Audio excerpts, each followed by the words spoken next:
Accra, the vibrant capital of Ghana, is a coastal city perched along the Gulf of Guinea in West Africa. It is the beating heart of the nation, where power, culture, commerce, and identity collide. As Ghana's largest city, Accra isn't just a seat of government or a business hub. It's a microcosm of the country itself, embodying its resilience, creativity, and complexity. The city's geography is defined by its low-lying coastal plain, its proximity to the Atlantic Ocean, and the constant dance between tropical sun and sea breeze. With a warm climate year-round and seasonal rains between April and October, the rhythm of Accra is one that flows between dry heat and rejuvenating downpours. On any given day, the city's streets pulse with activity, from markets and mosques to offices and beaches. Accra's roots run deep, going back to the 15th century when the Ga people settled the land. Over time, the Portuguese, Dutch, Danes, and British arrived, leaving behind a legacy of forts and trade posts. In 1877, Accra was declared the capital of the British Gold Coast colony, and after Ghana's independence in 1957, it retained its status, becoming the epicenter of a new African republic's dream of self-determination. This historic transformation still echoes through its streets, monuments, and political institutions. Today, Accra is home to over 5.5 million people in its metropolitan area. It is a tapestry of ethnic diversity. Ga, Akan, Iu, Hausa, and northern Ghanaians interweave with diasporic communities from Lebanon, Nigeria, China, and the West. English is the official language, but Ga, Twi, Iu, and Hausa hum throughout the city's neighborhoods. Christianity dominates the spiritual landscape, though Islam and traditional African faiths hold firm places in daily life. The economy of Accra is dynamic and evolving. Long past its colonial identity as a port city, Accra now thrives on a diversified service economy. From banking, telecommunications, and retail to a fast-growing tech sector, the city is home to both traditional markets like Makola and innovation centers like the Accra Digital Center. Entrepreneurs, artists, and software engineers are shaping a new future, one that redefines Ghana as a hub of African ingenuity. As the capital, Accra hosts the central organs of state. Jubilee House, the seat of the presidency, stands alongside Parliament, the Supreme Court, and key ministries. The Accra Metropolitan Assembly, AMA, oversees the city's administration, coordinating a patchwork of municipalities and districts in one of the fastest-growing urban centers in Africa.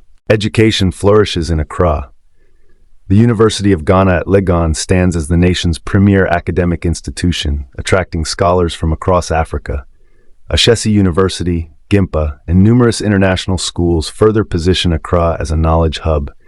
It is here that future Ghanaian leaders, scientists, and creatives are nurtured. In healthcare, Accra is anchored by flagship institutions like Korlebu Teaching Hospital and 37 Military Hospital. Alongside public care, a thriving private health sector has emerged, offering top-tier services to residents and expatriates alike. However, like many African cities, Accra grapples with infrastructure gaps, from waste management and drainage to affordable housing and traffic congestion. Accra's urban personality is multifaceted. The city juxtaposes luxury with informality. In Osu, you'll find restaurants, rooftop lounges, and boutiques, while just a few kilometers away, neighborhoods like Nima or Mama Mobi hum with energy, street food, and informal economies. Cantonments and airport residential area reflect Accra's international face, with embassies and upscale homes. Meanwhile, Jamestown and Ushertown preserve the city's colonial Ga heritage through forts, murals, and the famous lighthouse. Transportation is both a challenge and an evolving opportunity. Kotoka International Airport, recently expanded, serves as West Africa's regional gateway with direct links to Europe, the US, and Asia. On the ground, trotros, local minibuses, remain the most popular mode of transport, supplemented by ride-hailing services like Uber, Bolt, and Yango. Accra's traffic can be relentless, but new expressways and plans for bus rapid transit aim to transform mobility. Culturally, Accra is electric. The city breathes art, music, and memory. The Kwame Nkrumah Mausoleum pays tribute to Ghana's founding father, while the W.E.B. Du Bois Center honors Pan-African intellectual legacy. The National Theatre, Art Alliance Gallery, and Makola Market each offer a slice of Ghanaian life, from drumming performances to kente fabric vendors. And then there's Chale Wote, the iconic street art festival that turns Jamestown into a live canvas every August. The leisure scene is on the rise. Labadi and Bojo beaches welcome weekend revelers. Chic restaurants and rooftop bars in East Legon or Osu serve fusion cuisine and high-life beats. Malls like Accra Mall and Marina Mall reflect growing middle-class consumption, while day trips to Aburi Gardens or Ada Foa provide lush escapes from the city's bustle. Accra faces its share of 21st century challenges: rapid urbanization, housing inequality, climate pressures, and service delivery gaps. But in these challenges lie enormous opportunities. In real estate, green energy, smart cities, and cultural tourism. The city's youth are highly connected, globally informed, and brimming with ambition. Startups and co-working spaces are flourishing, and diasporic investment is on the rise. On a global level, Accra has emerged as a Pan-African cultural and political symbol.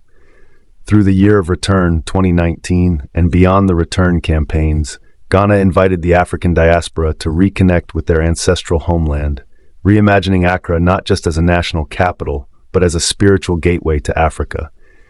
The city's global relevance continues to grow as it hosts AU summits, ECOWAS gatherings, and creative industries conferences. In many ways, Accra is a city that tells the story of modern Africa, rich in history, bursting with youth and potential, confronting contradictions, and always moving forward. It is not perfect, but it is alive, resilient, and deeply human.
Accra is a city that cannot be summed up in a single image or stereotype.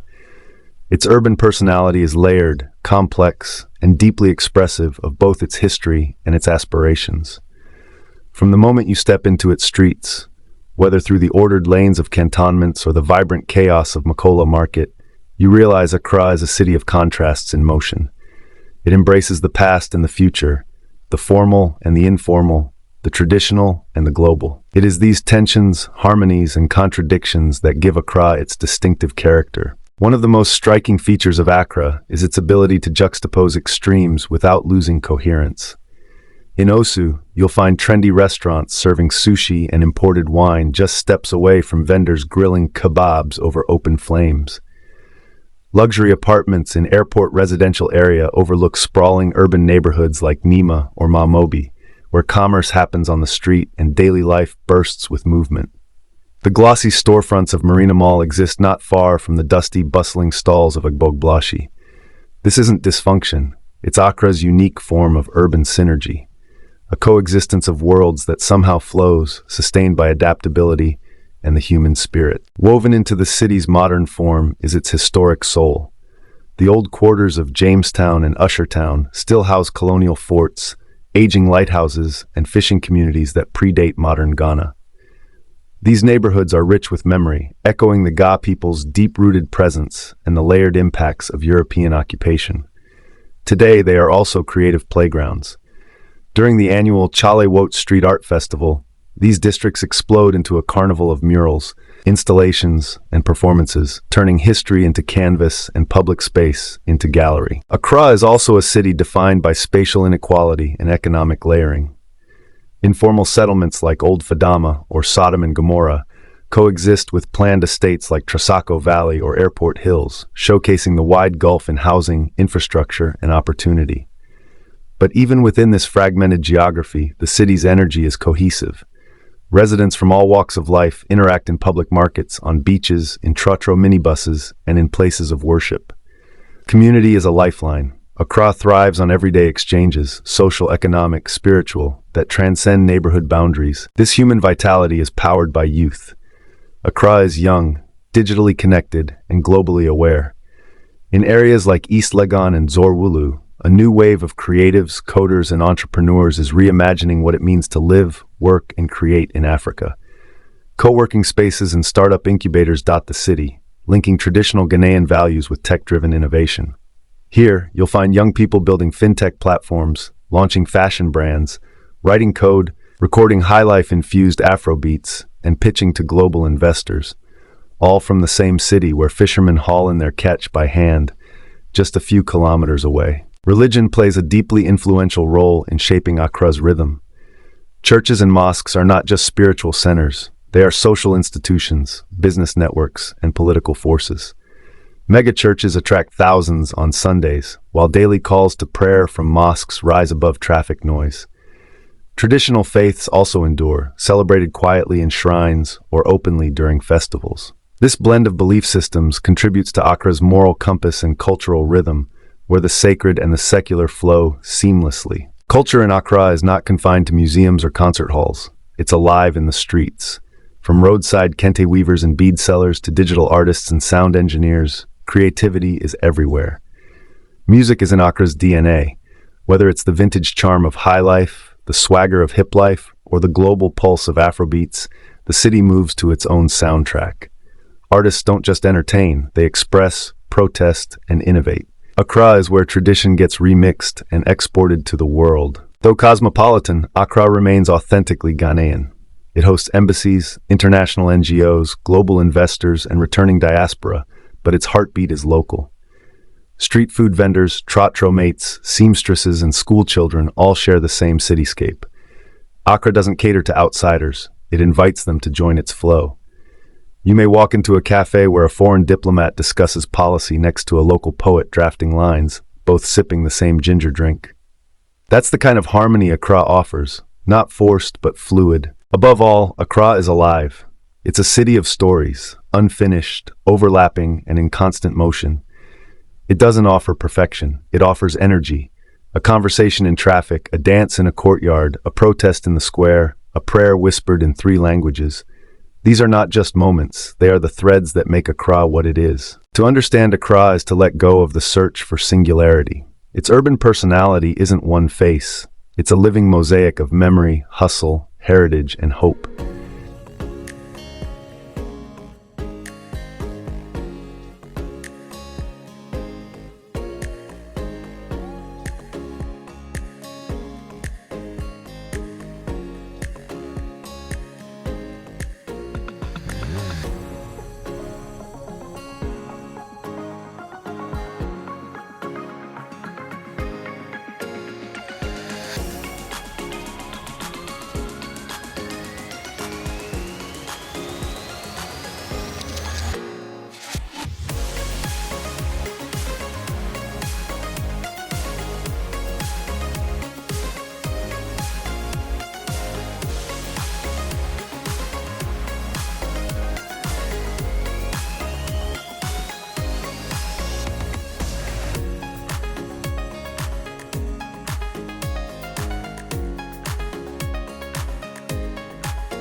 Long before Accra became a capital, before embassies and skyscrapers pierced the horizon, The land where the Atlantic meets the African coast was home to a people whose story began with a journey. The Ga people, today known as the original custodians of Accra, trace their roots to a great migration, a movement not of conquest but of calling. Oral tradition holds that the Ga migrated from the east, with some narratives linking them to Lake Chad, others to Nigeria or Benin, and a strong belief in sacred origins in a place called Kudeto. Their journey was not a sprint, but a winding path through centuries, shaped by climate, conflict, and spiritual destiny. As the Ga moved westward, they carried with them more than tools or livestock. They brought songs, drums, and a deep reverence for ancestral spirits. At a time when many African communities settled inland to avoid the ravages of the slave trade, the Ga people did something different. They settled by the sea, and so they found themselves along the Gulf of Guinea, in a region blessed with fish, fertile wetlands, and a breeze that could carry both scent and story. There they established fishing villages and market settlements. The most important among them, Gamashi, which would later form the heart of Jamestown, the soul of what we now call Accra. The Gia were fisherfolk, traders, warriors, and spiritualists. Their connection to the ocean was not just economic, it was sacred. The sea was both provider and protector. Every year, they honored it through Homowo, the festival of hooting at hunger, a colorful community-wide celebration commemorating a time when famine was overcome through unity and divine intervention. It remains their most iconic tradition, blending gratitude, ancestral remembrance, and the reaffirmation of Gia identity. The Ga built family compounds, shrines, and sacred groves. Leadership was structured around chieftaincy systems, with stool houses guarding royal regalia and history. Religion was a fusion of traditional belief, ancestor worship, and later Christianity. The Ga were open to change, but never without anchoring it in their own customs. Then came the Europeans. First the Portuguese, then the Dutch, Danes, and finally the British arrived between the 15th and 17th centuries. They built forts, Usher Fort, James Fort, Christiansborg Castle, and established trade routes. Some Ga rulers, ever pragmatic, negotiated terms with these foreigners, securing trade benefits and limited protection. Others resisted the encroachment of power, but even in the midst of colonial disruption, the Ga maintained their voice. The Ga language survived, their festivals endured, and their social systems adapted. In the late 19th century, the British chose Accra, then already shaped by Ga hands, as the new colonial capital. Roads were paved over ancient footpaths, and colonial buildings rose near ancestral homes. Yet even as the city modernized, Ga presence remained rooted. The names of places, Tudu, Korlagano, Labadi, Nungua Chorkor, are all testaments to Ga heritage, linguistic echoes of a people who never left, even as the world moved around them. Today, the Ga remain a vibrant, though often marginalized, presence in their own land. Urban development has eaten into old neighborhoods, and younger generations now speak English or Twi more fluently than Ga. Yet during Homowo, the streets of Jamestown and Osu still come alive with drumming, palm nut soup, pokpoi, and the laughter of elders sharing stories beneath the shade of mango trees. The Ga people's story is not one of ancient ruin, but of resilience. Their origins lie in movement, their culture in memory, and their future in adaptation. They remind us that cities do not rise on concrete alone, they rise on spirit, and Accra's spirit will always carry the echo of the Ga.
Once a year for a week in late August, the historic streets of Jamestown, Accra's oldest quarter, are transformed. The air thickens with color, music, and the scent of street food. The colonial walls and crumbling forts, silent for most of the year, suddenly breathe again, not with echoes of empire, but with the pulse of African creativity, rebellion, and renewal. This is the Chale Wote Street Art Festival, the most dynamic and disruptive cultural event in Ghana and one of the most exciting festivals in Africa. The name Chale Wote comes from Ga slang. Chale is a term of friendship or brotherhood. Think dude or mate, and Wote means let's go. But Chale Wote also refers to the rubber flip-flops worn across West Africa, practical, informal, and ready to walk anywhere. That's exactly what the festival embodies: movement, access, and unapologetic street-level creativity. Founded in 2011 by the Accra.alt collective, the festival was born out of a desire to decentralize art, taking it out of galleries, private institutions, and elite circles, and placing it right where everyday life unfolds, on the streets. It began modestly, as a one-day gathering of artists, performers, and musicians. But in just over a decade, it has grown into a week-long urban art takeover that draws tens of thousands from across the globe. What makes Chale Wote electric is its refusal to be tamed. It's not a neatly scheduled program. It's a living, breathing experience. Murals appear overnight on cracked colonial walls. Performers erupt in dance battles on dusty roads. Poets recite verses under balconies. DJs spin Afrobeat and highlife until dusk turns to firelight. And everywhere, art is not just seen, it is felt. Visual artists from Ghana, Nigeria, Kenya, South Africa, the Caribbean, Europe, and the Americas descend on Jamestown to collaborate and create. From large-scale graffiti and installations to photography, sculpture, and digital media, the festival blurs the boundaries between art, activism, and everyday life. It's a place where local barbers might share space with Afrofuturist painters, and where school children pose in front of surrealist murals with wide-eyed wonder. But Chale Wote is not just spectacle. It is deeply political and decolonial. Each year, the festival embraces a theme, such as African electronics, Wada, or spiritual states, inviting artists to explore post-colonial identities, black futures, environmental justice, and urban transformation. Jamestown, with its layered history of slavery, resistance, migration, and poverty, becomes both canvas and subject, forcing the city and the country to confront its past and reimagine its future. One of the most powerful aspects of Chale Wote is its radical accessibility. There are no velvet ropes, no ticket booths, no members-only lounges. You come as you are, flip-flops and all. Children, elders, tourists, artisans, diplomats, and day laborers all mingle in the same creative space. It is democracy through culture, and it's intoxicating. Throughout the week, Chale Wote spills into adjacent neighborhoods: Osu, Labadi, Nima, via pre-events, film screenings, open studios, street processions, and community installations. By the time the final day arrives, Jamestown becomes a riot of color. Masquerade dancers in towering masks, acrobats leaping through fire, processions of drummers and stilt walkers, graffiti artists at work, and a river of people, all flowing in and out of history, art, and imagination. In a world where African cities are often reduced to crisis headlines or development charts, Chale Wote tells another story. It is proof that art thrives in the margins, that cultural power can emerge from local neighborhoods, and that African cities are not waiting to be invited to global conversations. They are creating their own. More than a festival, Chale Wote is a movement. It's an insurgent celebration, a space of possibility, and a mirror that reflects the city back to itself. Not just as it is, but as it could be. So, if you ever find yourself in Accra in August, put on your Chale Wote sandals, head to Jamestown, and prepare to be transformed.